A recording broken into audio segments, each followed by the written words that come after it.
الرحمن الرحيم. السلام عليكم ورحمة الله وبركاته. الفاتحة. أعوذ بالله من الشيطان الرجيم.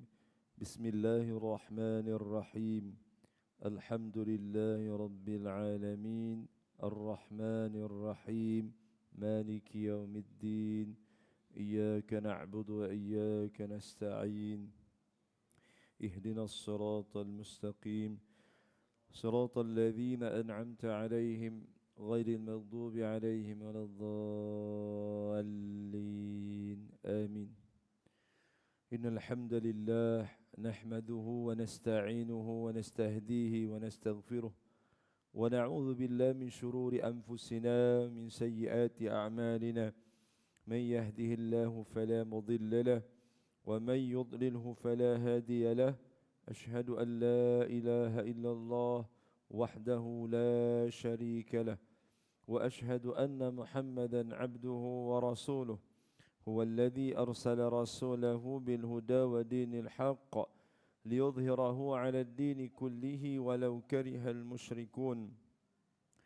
فقال الله تعالى في كتابه العزيز بعد أعوذ بالله من الشيطان الرجيم: ومن يهاجر في سبيل الله يجد في الأرض مراغما كثيرا وسعة صدق الله العظيم. Dan sesiapa yang berhijrah pada jalan Allah untuk membela dan menegakkan Islam, nescaya ia akan dapati di muka bumi ini tempat berhijrah yang banyak dan rezeki yang makmur. Suratun Nisa ayat 100. Alhamdulillah, syukur kita kepada Allah Subhanahu wa taala, pada tengah hari ini sama-sama kita merafakkan syukur kepada Allah Subhanahu wa taala.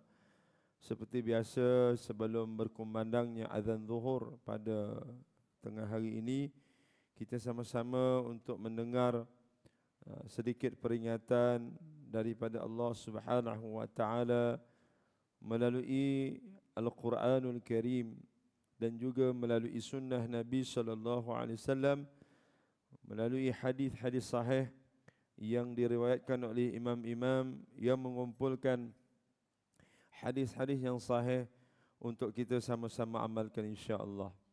Tuan-tuan yang dirahmati Allah Subhanahu wa taala, bersempena kita akan masuk ke tahun hijrah yang baru ini, adalah lebih baik untuk kita sama-sama bermuhasabah ataupun membuat persediaan antaranya untuk kita berhijrah daripada melakukan perkara yang tidak baik kepada perkara yang baik. Perkara yang baik dan kita niat untuk melakukannya dengan lebih baik. Dan yang paling utama dalam kita melakukan kebaikan ini adalah dengan kita istiqamah, berterusan, konsisten kita itu dalam melakukan amal salih. Jadi Allah Subhanahu wa taala tidak lihat banyak mana amal kita. Allah Subhanahu wa taala melihat sebanyak mana kita konsisten ataupun sejauh mana kita istiqamah dalam melakukan sesuatu ketaatan, perkara itu walaupun dalam jumlahnya yang sedikit, amalnya bilangannya yang sedikit. Baik. Dari sudut bahasa ini tuan-tuan, bila kita sebut hijrah, hijrah ini bermaksud perpindahan dari satu tempat ke satu tempat. Yang ini daripada segi bahasanya yang kita mudah faham, ia adalah gerakan fizikal kita, badan kita. Kita bergerak dari satu tempat ke satu tempat, itu bermaksud hijrah. Kemudian Rasulullah sallallahu alaihi wasallam menukarkan makna fizikal itu kepada makna maknawi yang mudah untuk kita faham, iaitu Nabi sallallahu alaihi wasallam maksudkan untuk memahami sifat ataupun asas perkara hijrah ini adalah, kata Nabi sallallahu alaihi wasallam, orang yang berhijrah itu adalah meninggalkan larangan Allah Subhanahu wa taala. Itu maksudnya. Hijrah itu bermaksud dia meninggalkan segala larangan Allah Subhanahu wa taala. sebelum ini mungkin dia melakukan dosa dan sebagainya kepada Allah, dan dia saja yang tahu itu perkara dosa, dan dia tinggalkan perkara dosa itu, maka itu dikira hijrah di sisi Allah Subhanahu wa taala. Tidak semestinya hijrah dari tempat ke tempat. Hijrah daripada perbuatan yang tidak baik kepada baik itu juga merupakan hijrah di sisi Allah Subhanahu wa taala yang perlu kita ada sewaktu kita berhijrah itu adalah niat kita ikhlas kerana Allah Subhanahu wa taala. Untuk kita berubah kepada lebih baik itu tidak memerlukan pujian, tidak memerlukan sanjungan orang. Kita buat sesuatu itu bukan sebab manusia, tetapi kita ikhlaskan niat kita untuk berubah menjadi baik, berhijrah, meninggalkan sesuatu larangan Allah Ta'ala itu kepada kita melakukan ketaatan kepada Allah, itu juga dikira sebagai hijrah di sisi Allah Subhanahu wa taala. Imam Ibnul Qayyim Al-Jauziyah menyebutkan pengertian hijrah ini ada dua bentuk. Bentuk yang pertama yang kita sebutkan yang pertama tadi, hijrah dari tubuh badan, iaitu daripada sebuah negeri ke sebuah negeri yang lain. Macam kita lah tuan-tuan, daripada kampung berhijrah ke Seri Kembangan ini. Daripada Perak, daripada Terengganu, daripada kampung, daripada Negeri Sembilan, daripada Perlis, seluruh negara kita ini, kita berhijrah. Kita tak duduk dah di kampung. Kita bukan tak nak duduk di kampung. Di kampung dah tak ada apa-apa dah. Orang pun tak kenal kita dah. Baiklah kita duduk sini. Takut mati seorang-seorang. Kita duduk sinilah. Sini pun banyak kuliahnya, imamnya ada, bacaannya okey. Takut di kampung kena jadi imam, tu yang tak nak duduk kampung. Kan? Kita berhijrah untuk suasana ataupun keadaan yang lebih baik untuk diri kita, anak-anak kita dan generasi kita. Itu hijrah bermaksud berpindah tubuh badan kita ini dari satu negeri ke satu negeri, kata Imam Ibnul Qayyim Al-Jauziyah, daripada satu negeri ke satu negeri. Itu hijrah kita, tuan-tuan. Dan bukan tertakluk pada satu tempat je, tuan-tuan, ni lagi banyaklah, pergi sana, pergi sini, kan? Kejap duduk sini. Sebab kangan kerja, keperluan kerja dan sebagainya. Dan maksud yang kedua, hijrah itu adalah hijrah dengan hati kita ni. Ini tuan-tuan. Hijrah dengan hati kita kepada Allah dan Rasulnya sallallahu alaihi wasallam. Ini hijrah ini. Iaitu hijrah yang mengandungi daripada dan kepadanya. Iaitu hijrah dengan hatinya daripada cinta selain Allah Subhanahu wa taala kepada cinta kepadanya. Jadi yang kita sayang-sayang, cinta-cinta ini kepada makhluk, kepada harta benda, kepada pangkat jawatan kita ini, jangan terlalu sayang sehingga kita bertuhankan dengan jawatan kita itu, harta kita itu. Tapi kalau kita cintakan semua itu akan tinggalkan kita. Dan cinta kepada Allah Subhanahu wa taala itu adalah cinta hakiki. Daripada ubudiyah selainnya, maknanya kita menyembah selain daripadanya, melakukan khurafat ke, syirik ke, tahyul ke dan sebagainya, tinggalkan itu dan kita lakukan ubudiyah kepada Allah, ketaatan kepada Allah sepenuhnya, seperti mana matlamat Allah Ta'ala sebut kepada kita, وَمَا خَلَقْتُ الْجِنَّ وَالْإِنسَ إِلَّا لِيَعْبُدُونَ. Ini tuan-tuan, ini kita kena faham. Tujuan asal penciptaan manusia itu, وَمَا خَلَقْتُ الْجِنَّ, sesungguhnya tidak aku menciptakan jin dan insan itu, manusia itu, melainkan semata-mata untuk mengabdikan diri kepada Allah. Apa saja kita lakukan ini, tuan-tuan, niatkan kerana Allah Subhanahu wa taala, insya-Allah ia dikira sebagai ubudiyah kepada Allah Azza wa Jalla. Dan orang-orang yang berhijrah ini, yang kita nak bincang ini, hijrah daripada lebih baik kepada yang lebih baik, Dan yang lebih baik ini, dia mempengaruhi orang lain untuk melakukan perkara yang baik. Dan menyebarkan perkara-perkara baik itu bukan hanya untuk dirinya, terutamanya kepada ahli keluarganya. Ini yang penting tuan-tuan. Kita pastikan kalau kita datang masjid, surau, baca Quran, baca Yasin, isi rumah kita tu pun buat benda yang sama. Jangan kita datang masjid, baca Quran, seronok kita duduk kuliah ni, kat rumah kita tu duduk tengok cerita-cerita yang akan mempengaruhi fikiran mereka, pengaruh yang akan membentuk akhlak yang tidak baik. Dia kena selari lah. Pesan, kita ni pengubal dasar dan undang-undang rumah itu. Sebelum kita keluar, sebelum maghrib, tutup handphone, offkan wifi, offkan telefon, offkan TV. Antara maghrib dengan isyak ini, baca Quran, baca hadis Nabi SAW. Sampai isyak. Balik isyak nanti kita makan sama-sama. Kan boleh kita buat peraturan macam tu. Jadi, dan Nabi Allah Subhanahu wa taala menyebutkan, A'udzubillahi minasyaitonir rajim, falladzina hajaru wa ukhriju min diyarihim wa udhu fi sabili wa qatalu wa kutilu la ukaffiranna anhum sayyi'atihim wa la udkhilannahum jannatin tajri min tahtiha al-anhar thawaban min 'indillah wallahu 'indahu husnul thawab. Shadaqallahul azim. Surah Ali Imran ayat 195. Muka surah yang terakhir sekali dalam surah Ali Imran. Allah Ta'ala sebut, maka orang-orang yang berhijrah kerana menyelamatkan agamanya, dia berhijrah kepada yang lebih baik, dia tinggalkan saham yang tak patuh syariah, dia tinggalkan bank-bank konvensional yang memudaratkan, yang tidak bersih, dia kembali kepada Islamic banking dan sebagainya.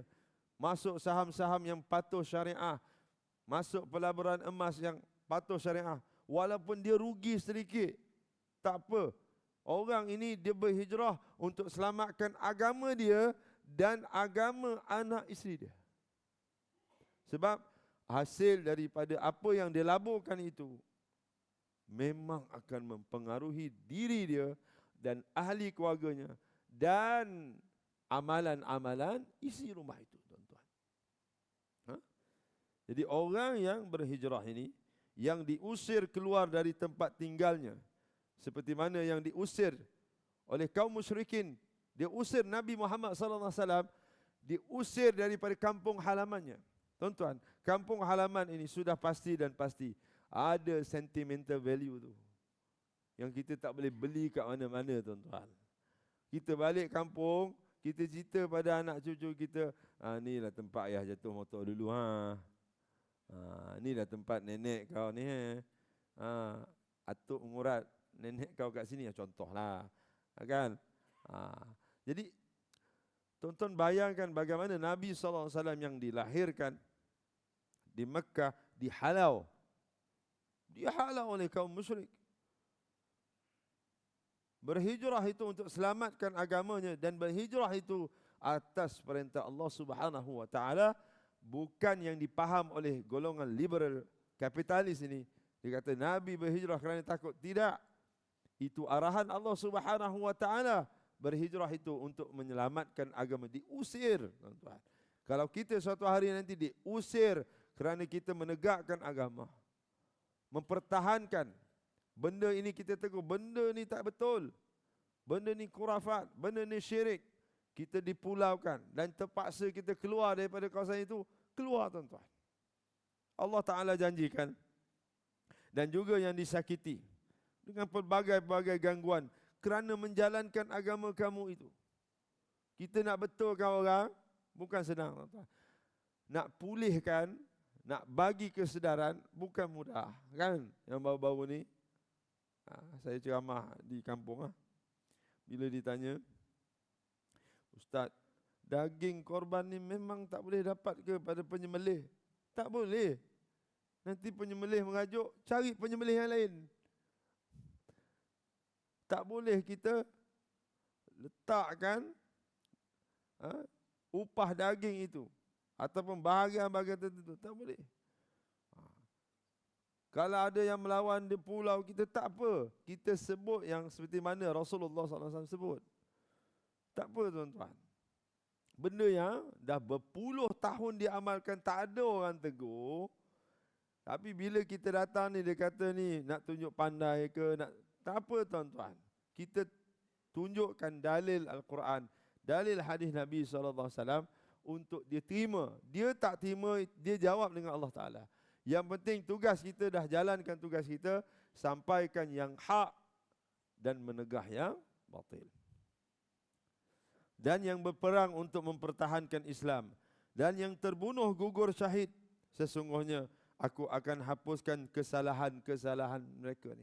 Orang yang berhijrah untuk selamatkan agamanya, untuk menyelamatkan agamanya, dan dia bertahan dengan gangguan-gangguan yang datang kepada dia untuk dia menjalankan urusan agama Allah Subhanahu wa taala ini, maka orang-orang ini, kata Allah Subhanahu wa taala, aku akan hapuskan kesalahan-kesalahan mereka. Dan sesungguhnya aku akan masukkan mereka ke dalam syurga yang mengalir di bawahnya beberapa sungai. Sebagai pahala dari sisi Allah Subhanahu wa taala jugalah pahala yang sebaik-baiknya bagi mereka yang beramal saleh. Allah Ta'ala akan janjikan orang sebegini. Dan sabda Nabi SAW berkenaan kelebihan orang-orang yang berhijrah di sisi Allah Subhanahu wa taala. Hadis riwayat Imam Muslim, hadis sahih daripada Amr bin Al-As. Nabi SAW pernah berkata kepada Amr bin Al-As radhiyallahu anhuma, "Ama 'alimta anna al-Islam yahdimu ma kana qablah wa anna al-hijrata tahdimu ma kana qablaha wa anna al-hajja yahdimu ma kana qablah atau kama qala." Kata Nabi SAW kepada Amr bin Al-As radhiyallahu anhuma, apakah kamu tahu bahawa Islam telah menghapuskan dosa sebelumnya? Kamu nak tahu tak apakah perkara yang boleh menghapuskan dosa kamu sebelumnya? Jawab Nabi SAW, wa annal hijrah. Sesungguhnya hijrah itu akan menghapuskan dosa-dosa kamu yang semuanya. Maksudnya dosa-dosa kita yang kecil itu tuan-tuan. Dosa-dosa yang besar kita perlu bertaubat nasuha, taubat sungguh-sungguh di sisi Allah Subhanahu wa taala. Dan al-hajja yahdimu ma kana qabla, dan haji boleh menghapuskan dosa-dosa yang sebelumnya. Haji kita tuan-tuan, sahabat-sahabat kita yang balik ini, kita doa mendapat haji yang mabrur. Haji yang mabrur ini tidak lain dan tidak bukan balasannya syurga Allah Subhanahu wa taala. Dan Imam An-Nawawi menegaskan dalam hadis ini menunjukkan besarnya kedudukan Islam itu, iaitu perkara hijrah dan juga haji. Dan setiap satunya boleh menghapuskan sebarang dosa yang dilakukan sebelumnya. Kita nak tuan-tuan, apa saja perkara yang amal saleh yang kita lakukan ini dapat cover balik dosa-dosa yang kita buat sebelum ini. Sabda Nabi SAW, "Alaikal bil hijrah fa innahu la mithlu laha." Hendaklah kamu berhijrah kerana ia tiada tandingannya. Tiada tandingannya bermaksud tiada tandingan pahalanya bagi orang-orang yang berhijrah kerana Allah Subhanahu wa taala. Dan kedudukan hijrah itu diangkat oleh Nabi SAW seolah-olah tiada tandingannya. Dan hal ini jelas membuktikan pengorbanan yang terpaksa dilalui oleh golongan yang melakukan hijrah ini sudah pasti, dan pasti ada dugaan dan dugaan. Macam kita tuan-tuan nak berhijrah jadi yang baik. Orang-orang di sekeliling kita, tuan-tuan, terutamanya, dia psycho kita. Kita nak jadi baik lah ni, nak pergi masjid, pergi surau. Kita dengar daripada telinga orang-orang yang dekat-dekat dengan kita juga. dia perli kita. Kejap je tu. Tak lama tu. Lepas tu jadilah balik. Ini dugaan-dugaan. Yang orang nak buat baik ni tuan-tuan, lagi kuat kita berazam nak buat benda baik, lagi kuat halangan dan dugaan. Itu fitrah. Ni nak datang awal masjid ni, datang awal surau ni, niat daripada malam tadi ni, aku nak seperti orang yang dapat pahala berkorban seekor unta, Ustaz sebut minggu lepas. Yang datang awal, yang paling awal seolah-olah dia berkorban seekor unta.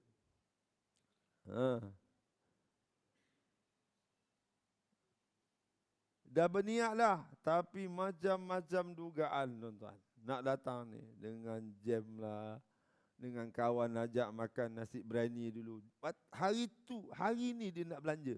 Hari lain dia tak nak belanja pula.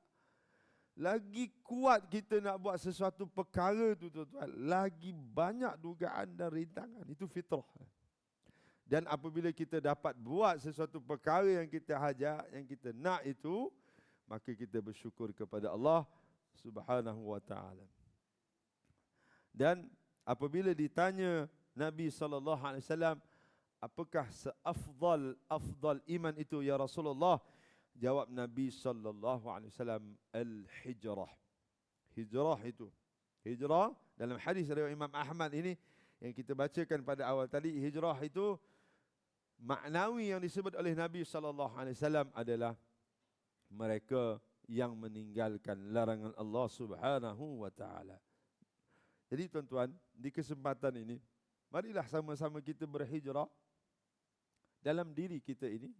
Hijrahkan diri kita untuk melakukan sunnah Nabi SAW, bermula daripada kita buka mata sehinggalah kita pejam mata. Dan amal ibadah yang kita buat seharian. Dan perkara-perkara rutin yang kita buat secara harian, masuk tandas, keluar tandas, ambil wuduk, solat ni tuan-tuan, makan, minum, bermuamalah dengan orang. Ini perkara-perkara sunnah yang kita kena hidupkan.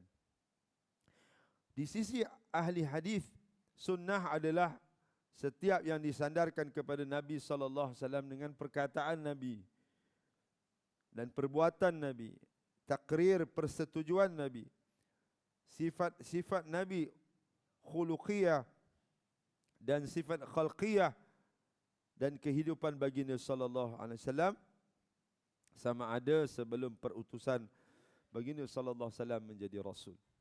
Dan di sisi ahli usul, sunnah adalah setiap yang diambil daripada Nabi SAW selain daripada Al-Quran melalui perkataan Nabi, perbuatan Nabi dan takrir persetujuan baginda SAW. Sebab itu Allah Subhanahu wa taala menyebutkan hubung kaitnya Al-Quran ini, perintah Allah Taala dengan sunnah Nabi SAW, iaitu Allah Taala sebut, ya ayyuhalladzina amanu aminu billahi wa rasulih wal kitabil ladzi nazzala ala rasulih wal kitabil ladzi anzala min qabl. Wahai orang-orang beriman, tetapkanlah iman kamu kepada Allah dan Rasulnya dan kepada kitab Al-Quran yang diturunkan kepada Rasulnya, yakni Nabi Muhammad SAW, dan juga kepada kitab-kitab suci yang telah diturunkan sebelum daripada kamu. Suratun Nisa ayat 136. Allah Ta'ala sebut ni, orang-orang yang beriman, ya ayyuhalladzina amanu aminu.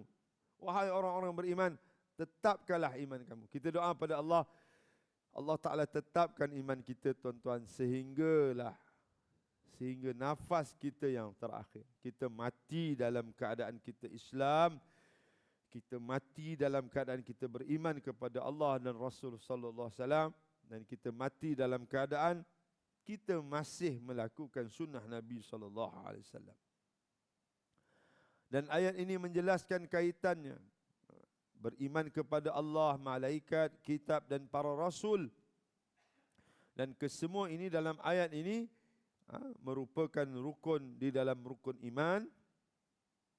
Untuk itu datang sebuah hadis Nabi SAW, dikenali hadis Jibril bercerita akan hal yang sama daripada Umar Al-Khattab radhiyallahu an, bahawa Rasulullah sallallahu alaihi wasallam bersabda, "Fa akhbirni 'anil iman."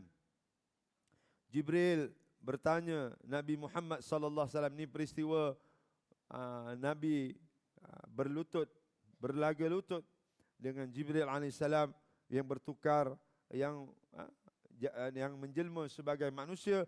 Dia tanya kepada Nabi sallallahu alaihi wasallam, apakah yang dimaksudkan iman itu ya Rasulullah? Jawab Nabi sallallahu alaihi wasallam, an tu'minu billah. Iman itu adalah kamu beriman kepada Allah, wal malaikah, kepada malaikat, wal kutubihi, kepada kitab-kitabnya, wa rusulihi, dan kepada rasul-rasulnya, wal yaumil akhir, dan pada hari akhirat, wa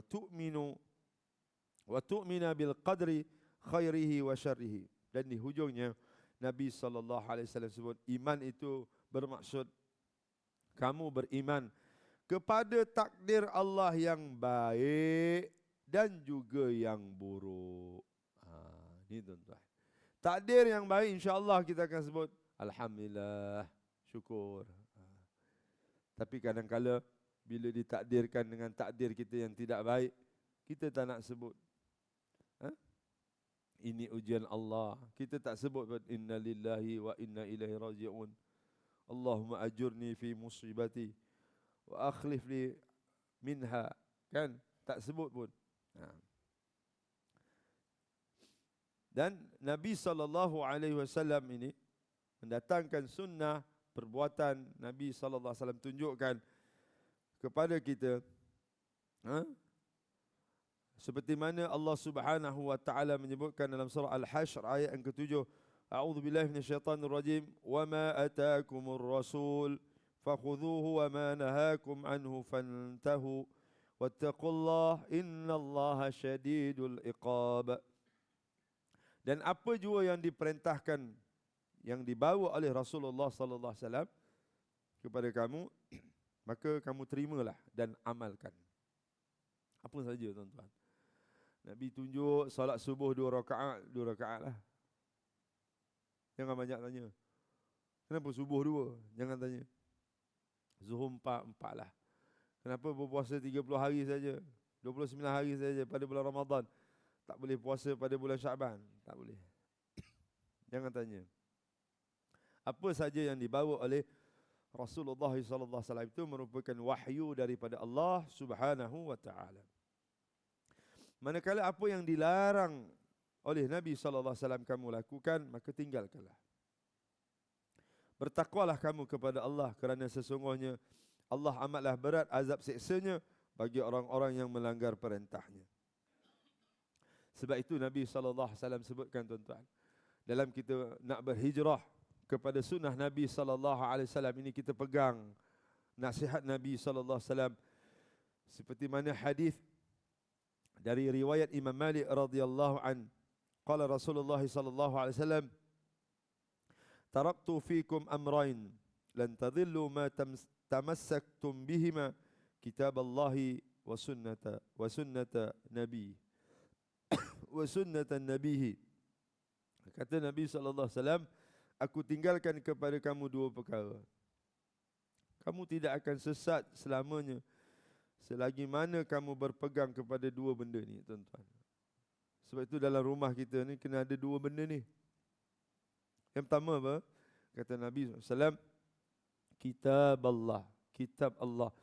Kena ada Al-Quran dalam rumah. Sekarang ni ada tafsir, ada terjemahan.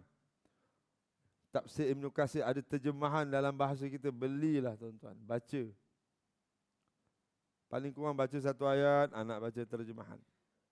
Dan juga yang kedua, wa sunnatan nabi, dan sunnah Nabi sallallahu alaihi wasallam, sunnah yang ditinggalkan oleh Nabi sallallahu alaihi wasallam ini.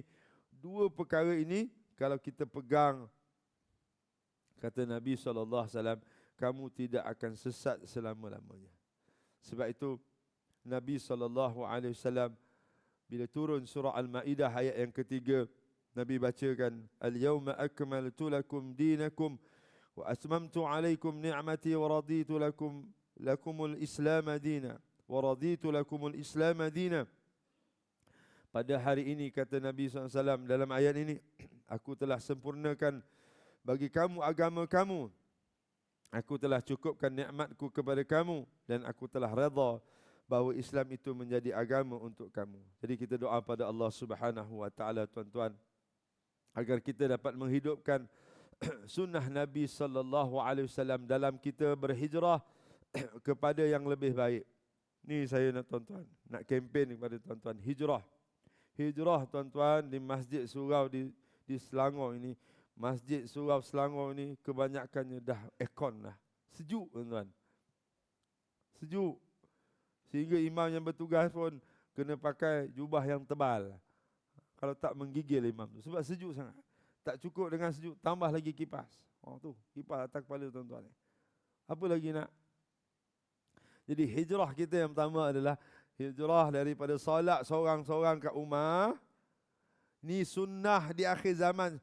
Yang kita kena pegang ni adalah hijrah diri kita solat berjemaah di masjid. Terutama solat fardu subuh tuan-tuan. Subuh ni kalau dapat macam ni, macam solat Jumaat, selesai masalah. Tapi sudah pasti bila kita niat nak buat benda betul-betul ni Ustaz, saya dah betul-betul niat dah. Set alam dah bangun pukul 5.30. Bukan saya yang bangun, orang sebelah yang bangun. Tak apalah, ada niat tu nak bangun solat subuh. Subuh sekarang dah lewat tuan-tuan, 5.58. Iqamah pun 6.15, sempat lagi 2 rakaat. Ibu bagi solat berjemaah ini solat subuh. Tuan-tuan dapat jaga solat subuh ni, insya-Allah solat-solat yang lain akan mudah bagi kita. Jadi hijrah dalam arti kata kembara sunnah ini, untuk kita kembara hijrah bersama sunnah Nabi SAW yang utamanya tuan-tuan, sunnah yang paling besar ni, iaitu dengan salat berjemaah yang Nabi tinggalkan. Dan Nabi tunjuk tuan-tuan, salat Nabi SAW berhijrah, Nabi sehingga Nabi SAW wafat. Di akhir hayat Nabi, Nabi dipapah oleh para sahabat. Begitu Nabi nak tunjuk betapa pentingnya salat berjemaah ini. Dan kita doa pada Allah, paling kurang kita dapat pegang satu sunnah ni dalam hijrah kita, iaitu salat berjemaah. Tak boleh subuh Ustaz, subuh berat. Tak apa, mula dengan maghrib dulu. Maghrib isyak. Imam baca panjang Ustaz. Tak apa, datang zuhur asar, imam tak baca apa-apa. Macam-macam. Nak bagi kita ni biasa solat berjemaah. Jadi kita doa pada Allah, mudah-mudahan Allah Subhanahu wa taala berikan kita kekuatan untuk menghidupkan sunnah Nabi sallallahu alaihi wasallam dalam kita berhijrah kepada orang yang lebih baik dan diterima amalnya di sisi Allah Subhanahu wa taala. Aqulu qawli hadza astaghfirullahal azim li wa lakum. Assalamualaikum warahmatullahi wabarakatuh.